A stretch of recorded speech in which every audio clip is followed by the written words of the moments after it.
It's time for you to forget about work-life balance. It does not exist. Today I'm going to give you my case for work-life harmony instead. So let's dive right in. Your work-life balance is really this thing where people think they can balance the time they spend at work versus the time they spend at home, and that just doesn't work. Who do you know that wants to separate 50% of themselves from their family just so they can do 50% of work? Nobody, right? So the goal is to be able to infuse who you are and what you do best in both your business or your career and your family. So how do you do that? What is that all about? Let's get into it. First thing I want you to recognize is work-life balance originated years and years and eons ago, like 1800 and something.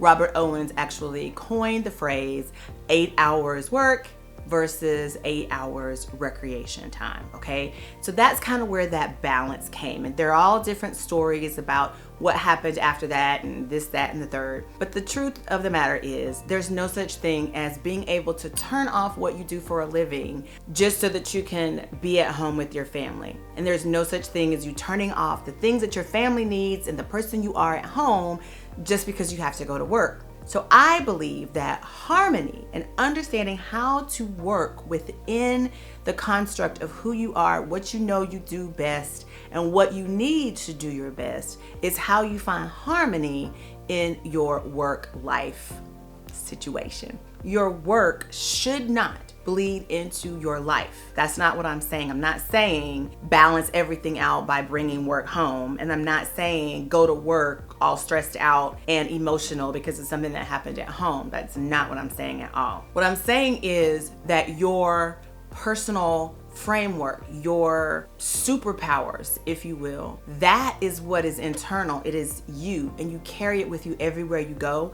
That is what you should take to work. That is what you should allow to operate in your home, because that is where you'll find your center. That is where you will be able to pull on your strengths, minimize your limitations, optimize to get your desires, and do away with anything that is considered a non-negotiable. If you recognize that, leave a comment down below and tell me what that is, if you know what I'm talking about. So today I want to share with you 8 habits that are going to help you with your work-life balance. Remember, who you are, the essence of you, your superpower, that's what you're going to be harmonizing. Your superpower, how can you use that superpower at work? How can you use that superpower at home?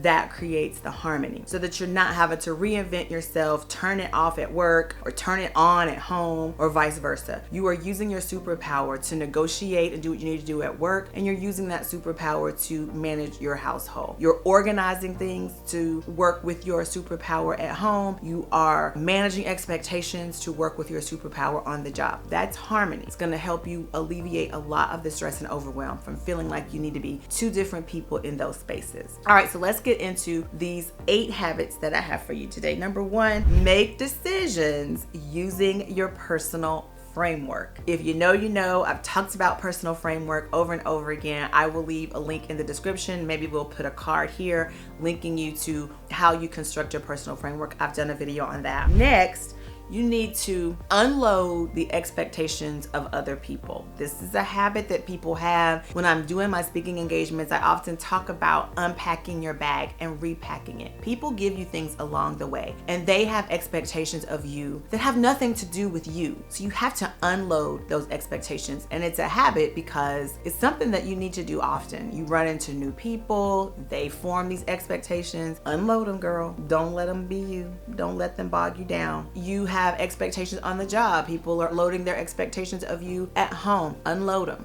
Where's your superpower? How can you use it to manage expectations and set boundaries? Okay, that is how you're going to live in harmony. Number 3, fill your cup first. This is a huge habit that I started a couple of years ago. I just felt the need, but this past year when my father passed away, it was never more apparent to me that this was something that I needed to do in my life. And so I've just continued it, so much so that if you've not watched my video from a couple of weeks ago where I talked about my 2024 ins and outs, go check that video out, because I do share how I am planning to do this in filling my own cup on a daily basis. Next, a lot of people don't know how to do this yet, but it's so important. Make no a complete sentence. It is okay for you to say no if whatever the request is does not line up with your superpower or if it falls under the non-negotiable arena. So make no a complete sentence. It is so okay for you to say no. See how that works? You put a period behind it. You don't need any other punctuation besides a period. Make no a complete sentence. Number 5, develop a method to your madness. This is about creating systems and processes that actually will help you to create consistency in whatever it is you're doing. Whether it's a habit you're forming, a habit you're trying to break, a process that you want to maintain and be consistent with, you want to create a method to your madness. Whatever that is an amazing habit to have.